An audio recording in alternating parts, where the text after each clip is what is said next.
eu fui entendendo que eu estava passando por um processo de síndrome do impostor. Sabe? Eu estava com a sensação de que a pessoa que esses irmãos construíram na cabeça deles não é eu, não sou eu. Porque é bonito amar Timóteo, fala de um Paulo gigante, fala de um Timóteo gigante. Eu não sou nenhum dos dois. Eu preguei para mim porque eu sou um fracasso. Eu preguei para mim porque eu tinha dificuldade de lidar com a igreja local, com os machucados que eu sofri na igreja local, junto com a minha família. Então eu selecionei a carta de 2 Timóteo porque eu tinha problemas para perdoar um grupo de irmãos de João Pessoa que me machucaram profundamente. E eu conversei com a minha esposa e falei, nega, eu preciso dar uma acelerada no processo de cura e de perdão no meu coração. E eu sei que a carta de Paulo a 2 Timóteo trata disso. Olha, Timóteo, se o coletivo fracassar, você fica de pé. E eu não era esse Timóteo. Eu não fiquei de pé. Eu caí, entendeu? Eu não queria mais congregar. Mas eu sabia que eu tinha que congregar, porque é uma ordem de Deus. Então, quando eu compus a Timóteo, eu compus por eu ser um fraco homem, fraquíssimo. E as pessoas agora estão olhando para mim e achando que eu sou um cara absolutamente forte, espiritual demais, uma espécie de Paulo da modernidade que quer tocar na minha barba. Como assim? Então aquilo estava me causando um mal enorme. Então essa é uma repercussão que eu nunca falei em público, mas que eu tive dificuldade de lidar e que se eu pudesse voltar no tempo, eu não fazia amar Timóteo. Simplesmente porque eu não queria que as pessoas olhassem para o lugar errado. Sim. Entendeu? Eu queria que as pessoas... Eu não pensei em ninguém, eu só pensei em mim. Eu não sabia que ia ter pessoas envolvidas nisso. Entendeu? Então, é isso. Obrigado para todos que ouviram o podcast, agora foi embora. Eu vim para falar isso. Mas como é que tá hoje isso para você? Tá bem, tá bem. Tá super bem, assim, eu tô em paz, assim. Quando você chega nessa compreensão... Mas quais foram as compreensões que você chegou que te ajudou a... Então, quando você chega nessa compreensão de que as pessoas estão absolutamente tocadas e atravessadas pela verdade do evangelho que a gente colocou ali, né, no Amar Timóteo, e que elas precisam expressar isso para alguém, e elas, com alguma dificuldade, elas projetam isso na sua pessoa, isso é um problema que é delas, não é um problema meu, sim, entendeu? E eu não posso carregar isso como sendo um problema meu. Então eu pedi perdão, inclusive, a Deus. Você não fez, né? Com essa intenção? Não, eu pedi perdão, inclusive, a Deus, Senhor. Porque, outra coisa que eu nunca falei também, hoje realmente é o dia das grandes revelações. Amado Timóteo é o filho da minha casa, das obras que eu já compus, Doxologia Primitiva, Sublime Bem, Devir, Devaneio, meus discos. O livro 10ª Marca, o livro Vida Após o Gospel, Coxa de Retalhos, tudo que eu já fiz de arte e que é filho meu, né? Às vezes filho meu sozinho, ou filho meu, sempre coletivo, obviamente, mas enfim, tudo que é filho meu. O amado Timóteo é o filho que eu não me vejo nele. É como se fosse um filho adotivo, entendeu? Ele não tem a mesma cor que eu. Ele não tem os mesmos traços que eu. Ele foi trazido para eu cuidar. Ele é filho meu de coração.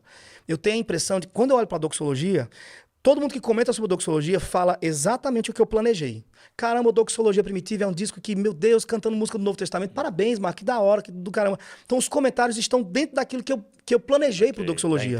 Da minha intencionalidade. Com relação aos livros, com relação à coxa de retalho, eu digo, foi para isso mesmo que eu fiz. É isso. Quando as pessoas vêm comentar sobre Amado Timóteo, cada uma faz um comentário mais assim, maluco que outro. Eu não pensei nisso. Eu não esperei por isso. Eu não projetei isso. Esse filho não é meu. Entendeu? Caiu no meu colo. Caiu do céu, assim, sei lá. E eu nem sou lá. Você sabe que eu não sou tão espiritual assim. Não sei, não. Eu não sou, tô analisando. Amigo. Eu não sou tão espiritual assim.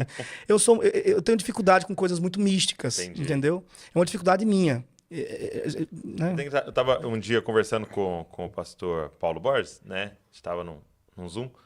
E aí eu conversando com ele sobre o que estava acontecendo no campus online, né? A gente começou a transmitir o culto por causa da pandemia e de repente um povo começou a se agregar ao redor do Brasil. E eu falando, pastor, não sei o que eu faço, porque tem um grupo lá no Nordeste que está reunindo lá e eu não sei, eu não tô lá, eu não sei o que eles estão falando direito lá e tal, né? E de alguma forma eles estão ligados ao Dizascope. Eu falando para ele. E aí ele falou assim, Douglas, a sua crise é porque você quer ter controle da interpretação. E é o que você está falando, né? Cada um chega e fala. Exatamente. Eu entendi isso. E aí ele falou assim, e se você olha para o Novo Testamento, os evangelhos, que embate que você está tendo dos intérpretes da lei que estão agora num embate contra a palavra encarnada. Né? Exatamente. Então ele falou, então a gente tem que ser um tradutor. Traduz a Bíblia em português. Traduz a palavra. E agora deixa o Espírito fazer, né? Deixa o Espírito... O que vai surtir de efeito é totalmente dele, É uma semente que você lança, né? Mas tem muito disso do controle. E o amar Timóteo é isso, eu não controlo. Porque você leu a Bíblia. É isso, pronto. Talvez você tenha acertado na mosca. Acho que você acertou na mosca, com certeza. Eu acho que com certeza. Então, é isso, assim, o amar Timóteo, ele... Mas hoje eu tô realmente em paz. Inclusive, depois de 2 anos, voltei pro estúdio para fazer outro sermão musical, né? Voltei. Com toda uma pressão, porque quando eu fui... Mas não saiu ainda? Não saiu ainda, tá?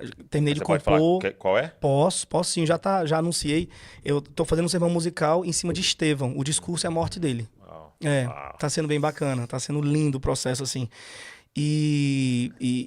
Só que quando eu fui fazer o Amar Timóteo, foi eu sozinho e da Guia pra dentro do estúdio, né? Que foi produtor, né?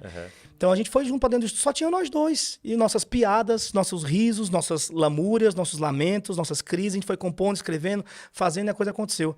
Hoje, quando eu vou pro estúdio fazer o Estevão, eu tenho a impressão de que eu tô levando um monte de gente comigo. E que eu não devo satisfação a elas, mas a sensação é que eu devo. Estão ali, né? Entendeu? Estão ali. Mas eu tô lidando com isso de maneira... Eu tava lendo um livro, cara, eu não lembro nem qual é. Mas é porque no início do livro, o cara falou assim, antes de começar o assunto, deixa eu falar umas reflexões minhas, aleatórias. E não é um livro cristão, não. E aí eu acho que era de gestão de tempo, sei lá, alguma coisa. E aí o cara falou, deixa eu falar umas reflexões minhas aqui. Aí ele pôs um artigo que ele era um programador, né? E ele falou que um dia ele tinha um blog e era tipo o diário dele, esse blog, né? Então ele também nem esperava que ninguém lia. Era diário dele. Então um dia à noite ele escreveu lá, dizendo que ele não gostava de uma linguagem de programação lá, que era muito ruim, porque não fazia isso e aquilo e tal, escreveu. E aí dormiu. Quando ele acorda no outro dia, na madrugada tinha viralizado. Só que quem que pegou? Todo mundo que era apaixonado por aquela linguagem de programação. E aí, cara, descascavam ele, xingavam ele em todos, né, dentro do contexto dele lá. Milhares de pessoas acessaram e milhares de comentários e falando muito mal dele. E ele falou que ele acordou e começou a ler, né? Os caras falando mal, os caras xingando, os caras falando... E aí ele falou que nos primeiros minutos aquilo começou a afetar ele, começou a ficar mal e tal. E aí ele falou que ele teve um insight naquela hora. Ele falou assim, cara, peraí. Não é de mim que eles estão falando. Porque ninguém dessas pessoas me conhece. Exatamente. Aí ele montou essa figura, sabe aqueles totem? Né, que você imprime a foto de alguém, você faz um totem. Ele falou assim, eles estão falando desse pedaço de papelão aqui. Caraca, que interessante. Porque eles só conhecem um artigo que eu escrevi. Então é como se eles conhecessem uma folha minha. Eles estão falando disso. Isso. Não disso aqui. Porque eles não conhecem isso aqui. Exatamente. Só que aí achei muito legal que ele termina com a reflexão contrária. E quando eles me aplaudem, não é a mim que eles estão aplaudindo. Exatamente. Eles estão aplaudindo essa folha. Exatamente. Porque eles também não me conhecem. Isso mesmo. Né? Então eu acho que é um pouco disso, né? Quando o cara chega, ele acha que é você que ele tá falando obrigado, mas é uma obra, né? É Cristo. E é Cristo. É Cristo. Né? O evangelho atravessa a gente. A verdade do evangelho atravessa a gente de verdade mesmo, assim. Isso tem um efeito poderoso, assim.